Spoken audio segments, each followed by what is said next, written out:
তো হাই বন্ধুরা, আবার একটা নতুন ভিডিওতে তোমাদেরকে সবাইকে স্বাগত। প্রত্যেকবারের মতো আবার একটা নতুন ভিডিও, আবার একটা নতুন জায়গা। তো আমি দাঁড়িয়ে আছি জামালপুর মন্দিরের, বুড়োরাজ বাবার মন্দিরের সামনে, যেটা পূর্ব বর্ধমানে এরকম একটা জাগ্রত মন্দির রয়েছে। তো এই মন্দিরের ইতিহাস তোমরা অনেকেই জানো না। এই মন্দিরে আসলে নাকি দুরারোগ্য ব্যাধি সেরে যায়, তো রাতারাতি সেরে যায়, এরকম একটা জাগ্রত কথা রয়েছে এই মন্দিরকে ঘিরে। তাই জন্য প্রত্যেক বছর এই ঠিক আছে, যেটা বৌদ্ধ পূর্ণিমার দিন এখানে লক্ষ লক্ষ মানুষ আজকে এখানে পুজো দিতে আসে, এবং পুজো দেওয়ার প্রক্রিয়াটা আজকে তোমাদেরকে দেখিয়ে দেবো, এবং মন্দিরের কী ইতিহাস রয়েছে সেগুলো সব কিছু আজকে দেখো আজকে এই ভিডিওর মাধ্যমে। তো সময়টা গরমকাল, মে মাসের শেষের দিক। জায়গাটা বর্ধমান জেলার প্রত্যন্ত গ্রাম। এই গ্রামের মাঝে একটি বিশাল জাগ্রত মন্দিরের অস্তিত্ব, যাকে বুড়োরাজ মন্দির বলে সবাই চেনে। পাথরের একটি শিবলিঙ্গ, যেটি মাটির 1 হাত নিচে রয়েছে। ঘরের ভিতরে ওপরটা খড়ের চাল। শোনা যায় খড়ের চাল কোনোদিন বদলানোর কেউ চেষ্টাও করেনি। একবার কথা হয়েছিল বদলানোর, তবে নানান অঘটনের কারণে সেই প্রক্রিয়া বানচাল হয়ে যায়। তারপর থেকে এখানকার বাবা বুড়োরাজ এরকমভাবেই বিরাজ করেন। এখানে যে একটি শুভ শক্তি রয়েছে তা আসলে কিন্তু এখানে বেশ স্পষ্ট অনুভব করা যায়। একদম একটা স্বস্তি, শান্তি বিরাজ করছে সমস্ত জায়গায়। দলে দলে ভক্তদের আকর্ষণ করে এই মন্দির। বহু মানুষের আশা আকাঙ্ক্ষা এবং নানান রোগ ব্যাধি থেকে মুক্ত করেছে বাবা বুড়োরাজ। মন্দির যে কত পুরনো তার সঠিক কোনো সময় বলা যায় না। বৌদ্ধদের কোনো আমলে এই মন্দিরের সৃষ্টির কিন্তু কথা এখানে শোনা যায়। বন্ধুরা, জামালপুরের এই বুড়োরাজ বাবার মন্দিরের রাত্রের যে গর্ভগৃহের যে পরিবেশ, যেখানে ভক্তরা জল ঢালে, সেই গর্ভগৃহের পরিবেশটা কেমন সেটা একবার দেখো এই ভিডিওর মাধ্যমে। সকাল থেকে বোঝা যায় না যে মন্দিরে এত লোক আসবে। কিছু জায়গায় ভক্তদের দণ্ডি কাটতে দেখা যায়, কিছু জায়গায় তারা বসে রয়েছেন, অনেকেই আবার শুয়ে রয়েছেন। সন্ধ্যার পর থেকে রাত্রে অনেকেই মন্দিরের এদিক ওদিক, কত মানুষ রাত কাটাচ্ছে মন্দিরের চত্বর জুড়ে। তারা কি একটা জিনিসের জন্য যেন অপেক্ষা করছেন, কি একটা যেন বিশেষ পুজো আজকে এই রাত্রে অনুষ্ঠানিত হবে বাবার বুড়োরাজ মন্দিরে।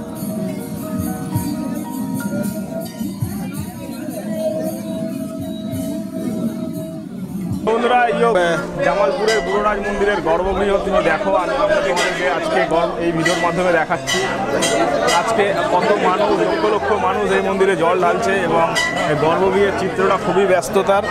এই হচ্ছে মন্দিরের পরিবেশ। দেখো কত ভক্ত আজকে জল ঢালতে এসেছে, এবং হাজারে হাজারে মানুষ এই মন্দিরে। প্রাচীন জাগ্রত মন্দির, প্রায় 500 বছরেরও বেশি, যার সৃষ্টির ইতিহাস। এরকম একটা মন্দিরে আজকে জল ঢালার পরিবেশটা দেখো। এইখানেই রয়েছে বাবার বাসস্থান, এবং এরকম একটা জায়গা আজকে তোমরা আমার সঙ্গে দেখছো। পূর্ণিমার দিনে সারা রাত ভক্তদের একটা জল ঢালার প্রক্রিয়া। গ্রামের হাজার হাজার মানুষ মন্দির লক্ষ্য করে এগিয়ে আসছে। রাস্তা ভরে গেছে মানুষের দ্বারা। প্রত্যেকেই মন্দিরের প্রবেশ করছেন মন্দিরের নানান গেট দিয়ে। চারিদিকে প্রায় 3টে গেট রয়েছে মন্দিরে প্রবেশ করা। প্রত্যেকটা গেট দিয়ে যে যেরকম পারছে মন্দিরে বাবার দর্শন করতে প্রবেশ করছে। দেখো সেই পরিবেশ।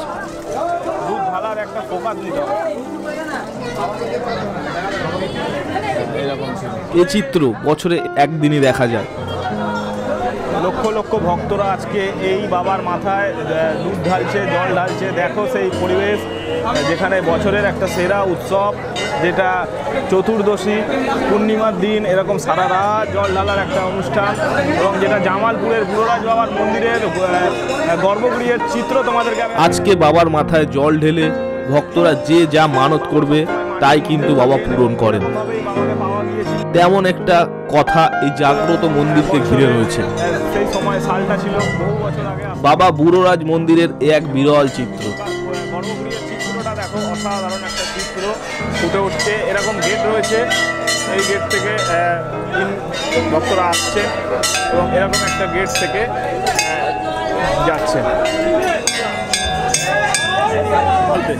প্রায় 12-14 হাজার তো সন্ন্যাসী হয়েছে।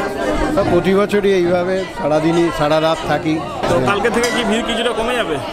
কালকে সন্ধ্যের পর ভিড় কমবে, যাত্রীরা অনেক চলে যাবে, সন্ন্যাসীরা থাকবে। পরশুদিন বাবার মাথায় ফুল চাপাবে, ফুল পড়লে তারপর সন্ন্যাসীরাও চলে যাবে। রাত বাড়তে শুরু হলে আশা কমে যাবে? না না, বাড়বে আরো বাড়বে, বাড়বে। লোক সংখ্যা মাটির মধ্যে জলটা কোথায় যে যাচ্ছে তার সঠিক কেউ সন্ধান দিতে পারে না। এই পাথরের শিবলিঙ্গ বহু বছর ধরে এখানে পূজিত হচ্ছে। এতটাই একটি শুভ শক্তি বিরাজ করছে যে ভক্তি ভরে আপনি যদি স্মরণ করেন, আপনার সকল মনোবাঞ্ছনা বাবা পূরণ করে দেন। সচরাচর আমরা শিব মন্দিরের মূর্তি কিন্তু উত্তর দিকে মুখ করে বসানো থাকে, কিন্তু এই মন্দিরের শিব পূর্ব দিকে মুখ ঘোরানো। এরকম অনেক ছোটখাটো জিনিস রয়েছে যা এই মন্দিরকে অন্য সব মন্দির থেকে আলাদা করে দেয়। বুড়োরাজ মন্দির উত্তর পূর্ব বর্ধমান একটা বিশাল জাগ্রত মন্দির। এমন একটা জাগ্রত মন্দিরের একটা বিশেষ রাত আজকে তোমরা দেখছো আমার সাথে এই ভিডিওর মাধ্যমে। ঘন্টাগুলো লাগানো রয়েছে, কত পুরনো এসব ঘন্টাগুলো দেখো। আজকে সকাল থেকে চতুর্দশী, সারা দিন রাত আজকে জল ঢালা ইয়ে হবে, বুঝেছো? এবং সারা রাত, এটা বছরের দুটো দিন হয়, একটা শিবরাত্রির চতুর্দশী আর একটা বুদ্ধ পূর্ণিমার চতুর্দশী। এছাড়া আর কোনো দিন এই সারা রাত ঘর খোলা থাকে না। এটা দীর্ঘদিন ধরে এই এত নাট মন্দির, পাঁচিল সমস্ত ঘেরা, কিন্তু বাবা আদেশ না করলে যে মন্দিরটা করেছিল সে হচ্ছে দেবগ্রামের রবীন্দ্রনাথ দত্ত। তো শিবনিবাসে একটা মন্দির করেছিল ওর মামার বাড়িতে। তো ওর চেয়েছিল বুড়োরাজের মন্দিরটাও গোছ করে করবে, এবং রড পাথর ফেলেছিল ঢালাই করার জন্যে। 6 ফুট খড় মানে রেখে দিয়ে, 6 ফুট মতন খড় রেখে দিয়ে বাদবাকিটা ঢালাই। কিন্তু যেদিন তারিখে ও মাল ঢাললো সেই দিন রাতে হঠাৎ ওর বাবা অসুস্থ হয়ে গেল, রঘুপতি দত্ত। তিনি হসপিটালে হেঁটে গেলেন, কাছেই দেবগ্রামের হসপিটাল। তারপরের দিন মারা গেলেন, বাঁধা পড়ে গেল বলে আর মালপত্র তুলে নিয়ে চলে গেল, বললো আর করবো না। তারপর থেকে আর কেউ সাহস আজ পর্যন্ত এখনো কেউ সাহস করে, কারণ আমাদের কেউ আদেশ চাইলে আমরা কিন্তু কোনো রকম আদেশ দিতে পারছিও না, পারবো। এটা এইভাবেই গিয়ে। আর ঠাকুরটা মানে মাটির নিচে, ওইটা গর্ত। ঠাকুরটা না মাটির নিচে, এবং ইনি পূব দিকে মুখ করে।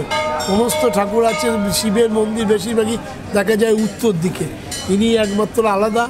এবং এখানে যে বলি হয় সেটা কিন্তু শক্তির নামেই উৎসর্গ, বুঝলেন? যেখানেই শিব আছেন শক্তি আছে। তারাপীঠের মা কালী, কালীঘাটের কালী, কিন্তু শিব মন্দির আছে। সেই জন্য এখানেও শিব যেমন আছেন, শক্তি। থেকে শুরু হয় আর বেদ পুজোর ব্যাপার হবে সন্ধ্যেবেলায়, এরা বসে যাবে। ধরো এখন থেকেই বিকাল 4টে-5টা থেকে বসে যাবে, 6:30 7টার মধ্যে ঢাক ঢুকবে, পুজো হবে। এবং আজকেই এদের শেষ পুজো, অর্থাৎ যেটাকে বলে বান ফোড়ানো। এই বান ফোড়ানো পুজো হয়ে গেলে কালকে আর সন্ন্যাসীদের কোনো পুজো নেই। কালকে এদের সকালে জল টল দিয়ে এরা আবার নিরামিষি ভাত খেতে পারবে। আর পরশু দিন শুক্রবারে উতুরি খুলে ফুল চাপানো হয় বাবার মাথায়। এই ফুল চাপানোটাও কিন্তু একটা অলৌকিক ঘটনা।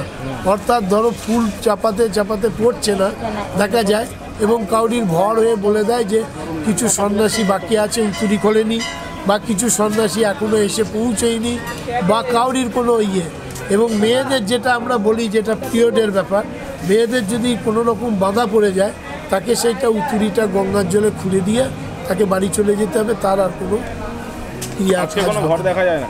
হ্যাঁ, ঘরের কোনো আজকে কিছু নেই, আজকে ঘরের কিছু নেই। সেটা কবে? এবার হয়ে যেতে পারে কাউরি, সেটা অনুমান। তবে সেটা হবে বেশিরভাগই হয় শুক্রবারের দিন বা পূর্ণিমার দিন হয়। যেমন অনেকের কাউরির মানসিক আছে, বহুত দিন ঠাকমা দাদু কি তার বাবা মা মানসিক করে গেছে, মনে পড়ছে না তার, সেটা ভরে বলে দেয় যে এই মানসিক আছে। জামালপুরের আরও ভিডিও দেখার জন্য উপরে আই বাটনে লিঙ্ক রয়েছে। কলকাতা থেকে এত দূরে আমি এই ভিডিওটা করতে এসেছি, এবং আজকে রাত্রে তোমাদেরকে জামালপুরের বুড়োরাজ মন্দিরের ভিতরের পরিস্থিতি আমি দেখালাম। তো আশা করছি ভিডিওটা ভালো লাগলো, এবং ভিডিও ভালো লাগলে লাইক করে দেবে, এবং নতুন ভিডিও দেখার জন্য চ্যানেলকে সাবস্ক্রাইব করে রাখো। খুব শিগগিরই পরে একটা অন্য ভিডিওর সাথে অন্য একটা জায়গায় দেখা হচ্ছে। ততক্ষণের জন্য বাই, শুক্রিয়া, থ্যাংক ইউ, জয় হিন্দ, সবাই ভালো থাকবে।